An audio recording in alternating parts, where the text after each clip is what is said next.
On March 8, 2014, a Boeing 777 carrying 239 people reaches the most routine moment of a flight, switching frequencies to the next air traffic control sector. The tower calls, the reply comes back normal, and after that, silence. What happens between an ordinary phrase and a disappearance? If you enjoy documentary-style stories with cinematic reconstruction based on real records, subscribe and hit like.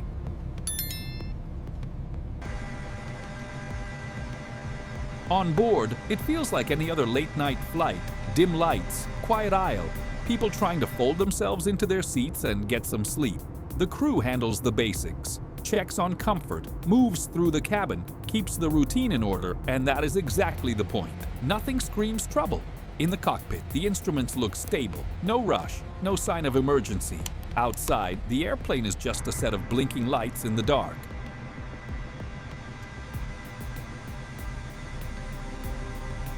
Then the question starts pressing in. If everything looked so normal, what exact second did the story change? Because at this point, nobody imagines the radio is about to become a memory.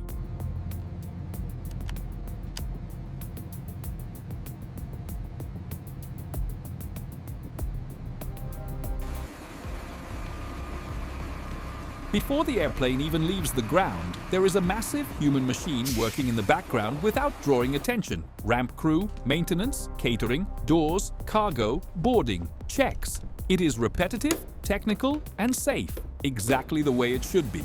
In the cockpit, checklist and confirmation, a sequence that can feel cold, but that is what holds a flight together.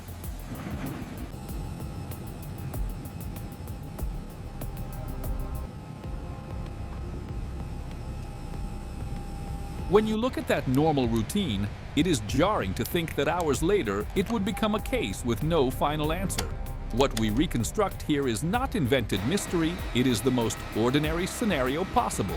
And the uncomfortable question stays standing. How can something tied together this well come apart without leaving a clear trail?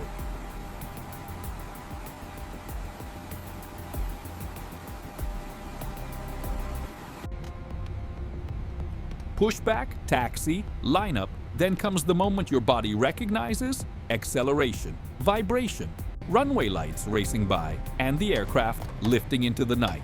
Takeoff happens shortly before 1:00 a.m. local time. The climb is stable, with no public sign of anything unusual. In the cabin, the tension of takeoff fades and people relax, while up front, the crew adjusts automation and flight parameters. It may sound repetitive, but it matters a lot.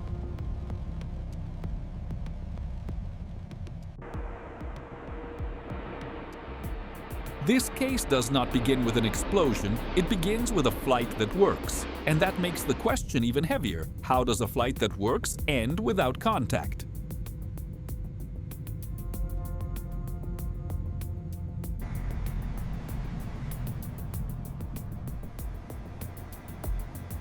A few minutes in, the flight settles into that automatic rhythm, stable instruments, fine adjustments, crews coming together. The cabin keeps getting darker, little by little. The world slips into sleep mode. In the cockpit, it is constant monitoring. No drama, no movie moment, just procedure. Outside, clouds, darkness, and blinking lights. The strange part is that when everything looks under control, that is when the story begins to slide into the unexplainable.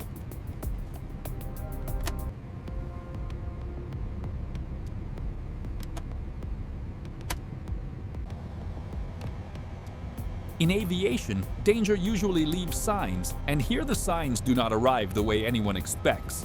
The feeling is simple, normal is fully intact, until the instant it is not.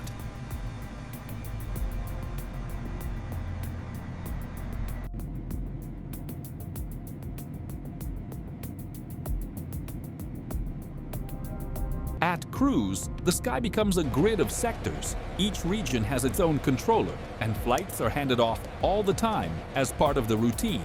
That means coordination, estimates, waypoints, and frequency changes. While the cabin sleeps, the operational side keeps moving, precise and quiet. And that is why the last contact hits so hard, it happens during the most common procedure of all.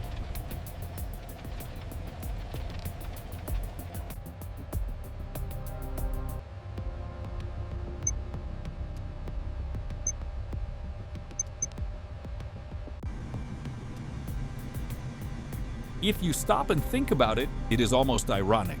The question that tightens in your chest is, how does a process repeated thousands of times become the weakest point in this story?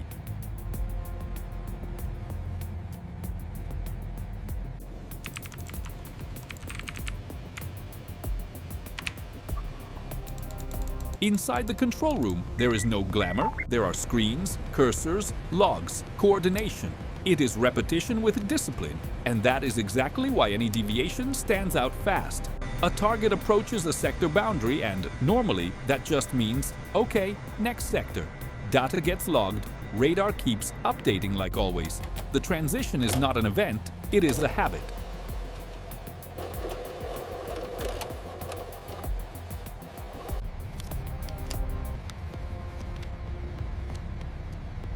But habit depends on one basic thing, a response on the radio.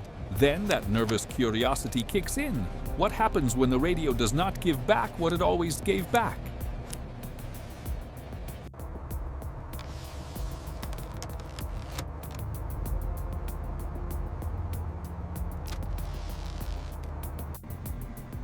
Shortly after 1 UAM, there is an important technical marker in the record. The last automatic data report associated with the flight appears in the official material. It is not conversation, it is operational data, but in an investigation it becomes an anchor. Up to that point, the behavior is consistent with a flight in progress. In the cockpit, routine checks. In control, coordination and tracking. It feels like a small detail.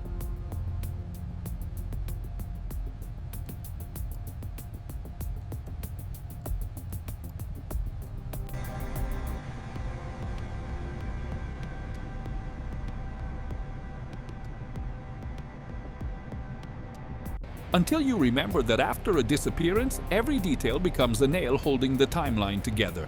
Then comes the blunt question: if there was data up to that point, what changes so fast right after?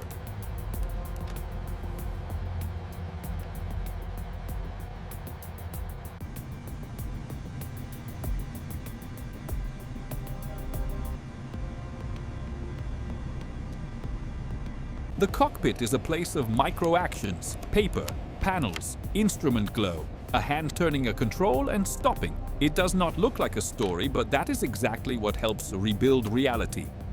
In the passenger cabin, life is in silent mode. A curtain moving, someone shifting in a seat, air flowing through vents. The contrast is heavy. Inside, things can look stable longer than we imagine.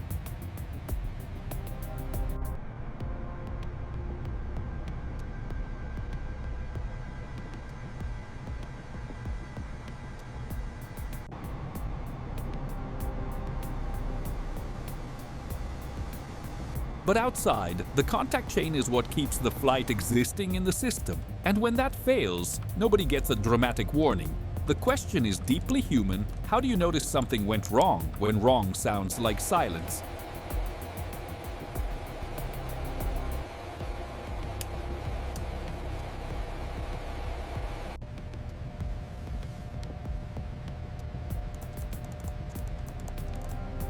The aircraft approaches the boundary between control areas, and that triggers the most common procedure of all: getting ready to switch frequencies and hand the flight off. On the screen, the target moves toward the line. In the cockpit, numbers are checked and the radio is tuned. It looks simple because it is simple. That simplicity is what makes the story so disturbing.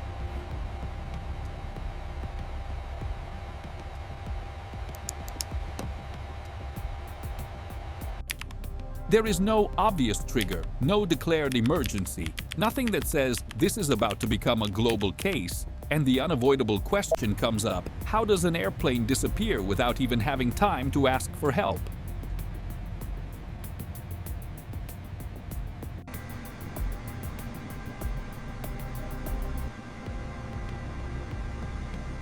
This is where the reconstruction gets close to the sensitive point. A control handoff is almost muscle memory. Press, confirm, continue. In the tower, same thing. Prepare the transfer, log it, wait for contact in the next sector. It is so normal that it makes people angry afterward, because normal should not end in a gap.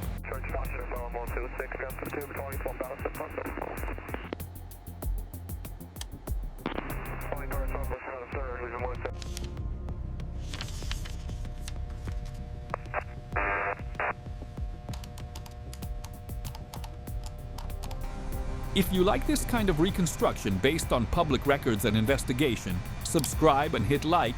That is what keeps this format alive. Hold this image in your mind, a target approaching the boundary, everything ready for the handoff, and the next step is just answering.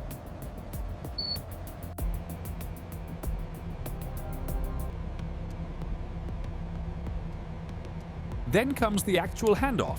Air traffic control instructs the crew to contact the next center. It is a routine phrase built to reduce ambiguity, and even so, what comes after leaves far too much ambiguity. In the cockpit, changing the radio is practical and unhurried. The hand goes where it always goes. In the tower, the record is made the standard way: log, strips, screen.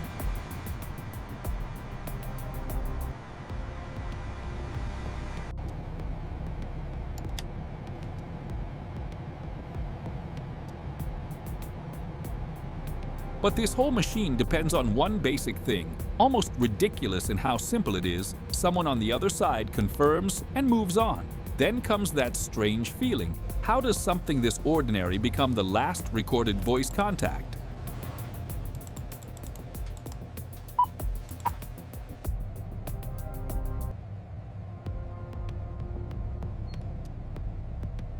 The last known voice transmission is short, standard, and calm. No alarm, no distress call, just professionalism. That makes it heavier. The last sound is not a scream, it is a routine sign-off. In the tower, for a few seconds, the shift keeps moving like it is just another flight.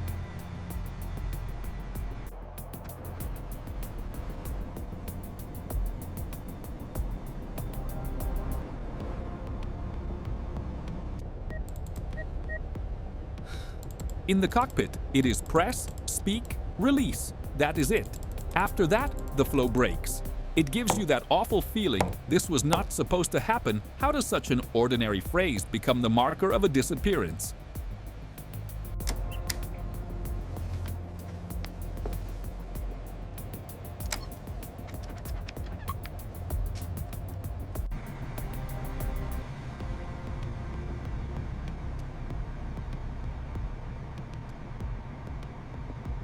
Soon after, the flight crosses a key navigation point in the transition zone between control sectors. Under normal conditions, it is just another point met on the planned route. The target continues, the sector handoff completes, and the plane goes on toward its destination. In the cabin, the world keeps sleeping. Outside, the aircraft is only light and silhouette cutting through thin clouds.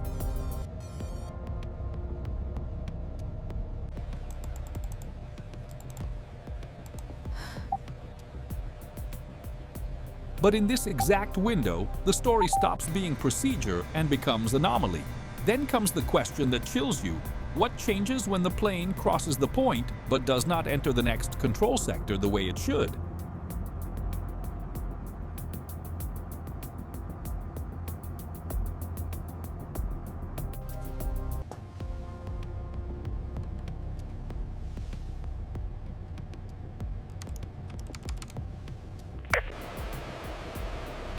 This is the break that changes everything. The transponder return associated with the flight disappears from civil radar. It happens around 1:20 a.m. local time, right in that transition window. The controller responds the way the job teaches: check, click, call someone, log it. It is not panic. It is method in front of the unexpected, and the contrast is brutal. Outside, the airplane may still look exactly the same.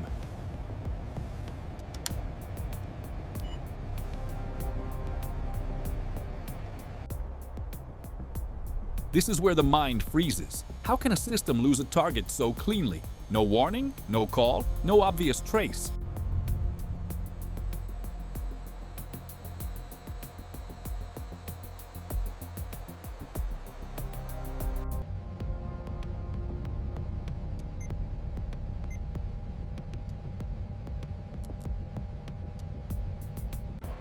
When the transponder disappears, civil radar loses the rich part of the target, identification, and the data that usually shows up clearly. By itself, that does not prove what happened, but it changes the operational picture immediately. The room starts checking possibilities: reception, sector issue, configuration, anything that could explain the blank. But the blank remains, and the blank becomes a fact.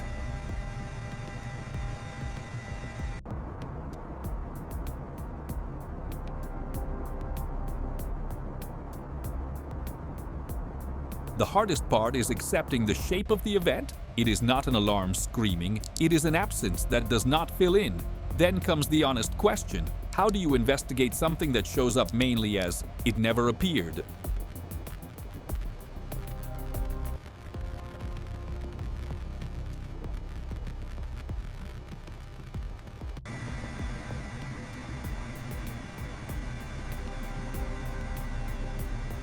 With civil radar no longer showing the expected return, other sources and other readings come into play.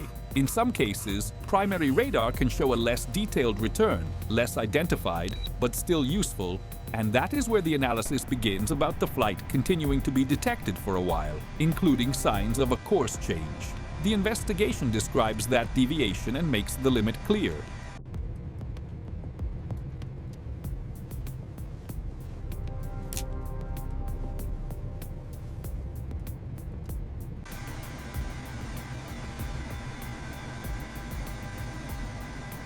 You can trace a likely path, but you cannot prove intent from that alone. Even so, the fact that the route did not follow the plan carries real weight. And the question keeps pounding: if there was a deviation, why was there no declared emergency?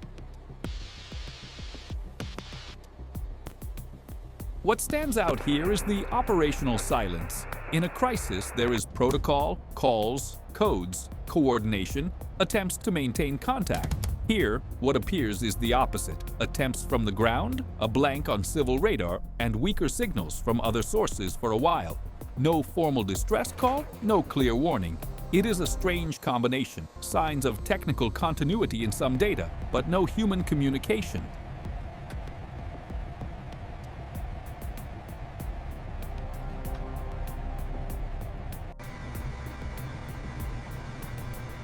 And that hits anyone who has ever flown. If something went wrong, why did nobody ask for help? It is a simple question, and that is exactly why it is brutal.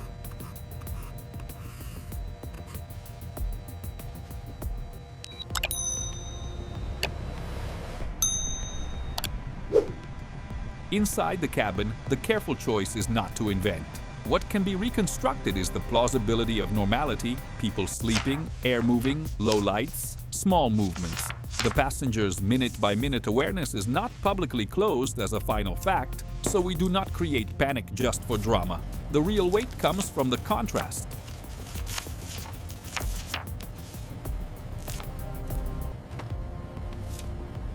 Stink अपंदन पर साथ है Parkschmidt could also make you बहुत दिखलिंग सेकनी कई स्मिल आमे का security जो Inside, things may have stayed normal for a while. Outside, the lack of contact becomes the alert. Then comes that human feeling, almost a chill. Sometimes danger does not make noise in the aisle. It appears as an absence on a screen.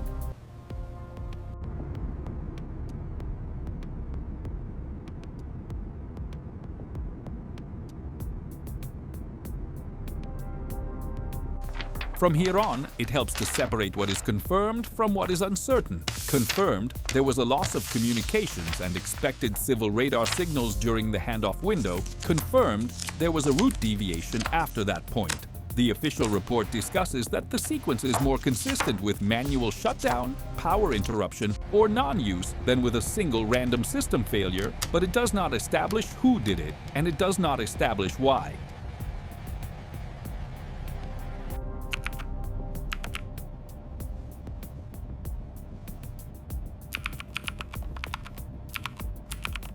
The uncertain part is huge. Who, why, and what happened on board depend on finding the aircraft and the flight recorders.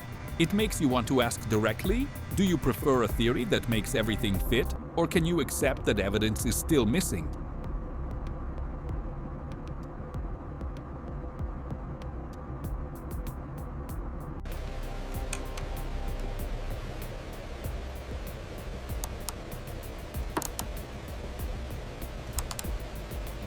When it comes to communications, the report is careful, but it leaves a message. The loss of multiple forms of contact and identification does not fit well with a chain of bad luck alone. The technical possibilities discussed include manual shutdown, power interruption, or non-use, intentional or not. That changes the nature of the question. It is no longer what part failed, it is what sequence failed to appear the way it normally should.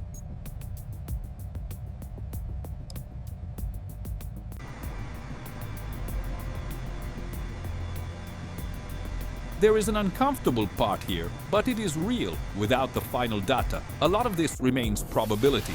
Even so, the feeling is strong. Did someone operate the systems, or was there a power loss? The report does not lock it down. It points to what is compatible.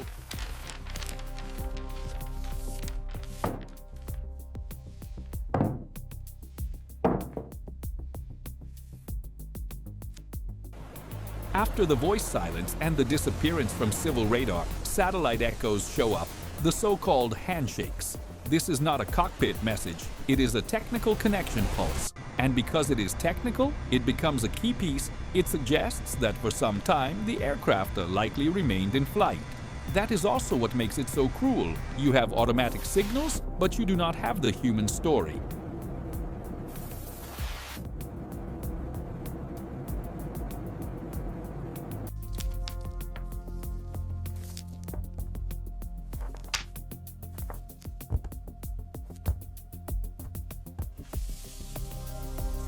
Analysts use those pulses to estimate route and time. Then comes that strange feeling again. The airplane is talking to a machine, but not to anyone. It is cold data with enormous consequences.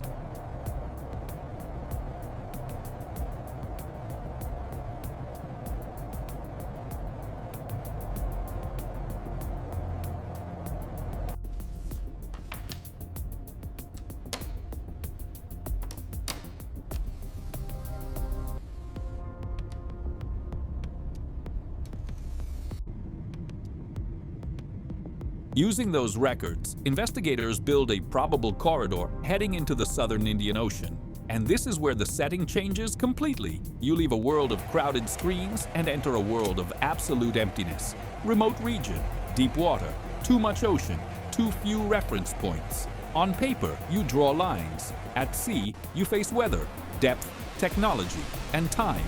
The story becomes physically heavy.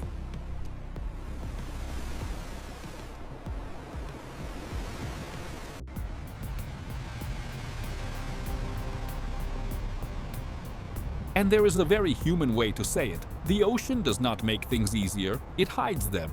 The question that remains is direct: how do you search for something that big in a place that feels endless?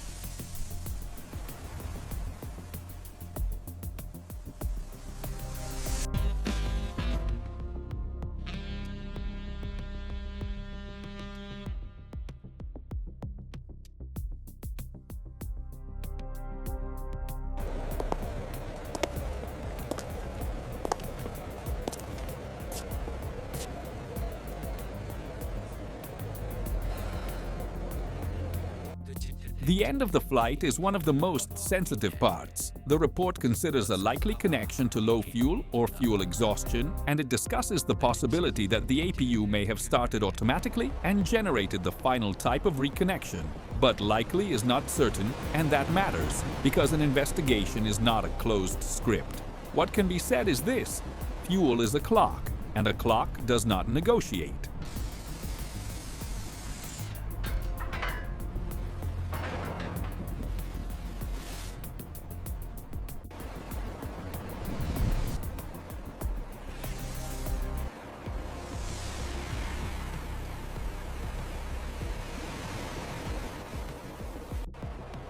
If the flight continued for hours, there comes a point when the margin runs out.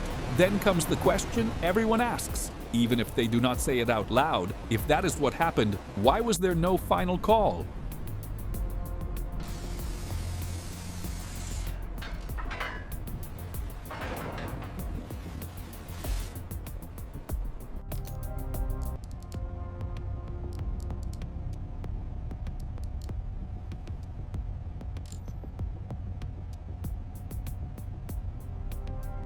On the ground, the disappearance becomes real when the airplane does not arrive. That is when a delay stops being a delay and becomes an absence. Families waiting, airport staff trying to organize information, people staring at screens, phones, anything that looks like certainty. It is a kind of tension that does not need exaggeration. On the authorities' side, there is a real dilemma.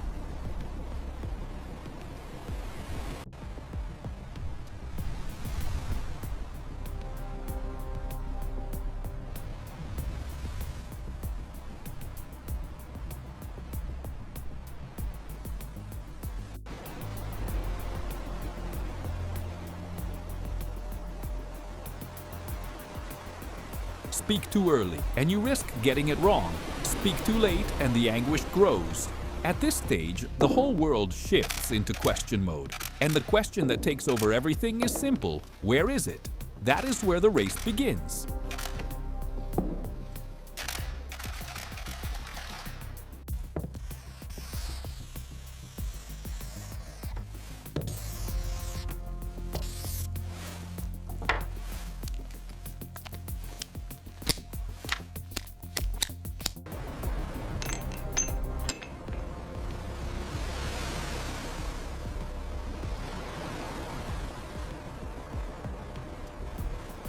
The search grows until it becomes a massive operation. Ships, sonar, search grids, rotating crews, rough seas that do not let up.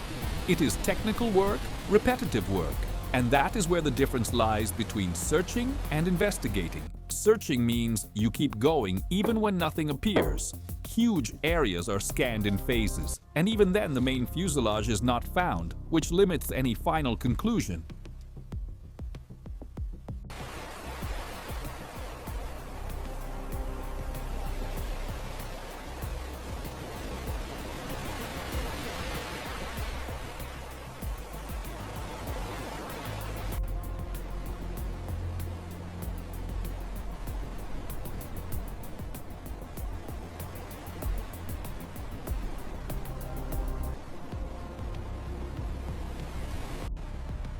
This is the frustrating part of the real world. Effort does not guarantee results. You look at the map, then at the ocean, and think, how can an airplane fit inside so much silence? It can.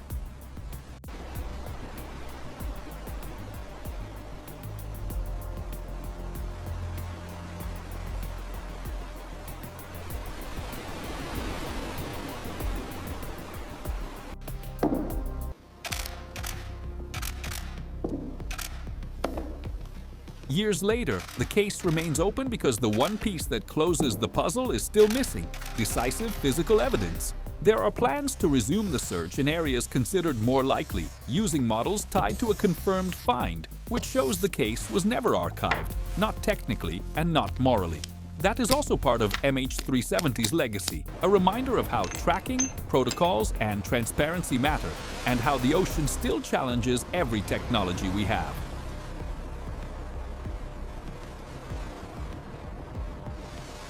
What you saw here was an AI-assisted historical reconstruction based on records from the time, told in a cinematic format.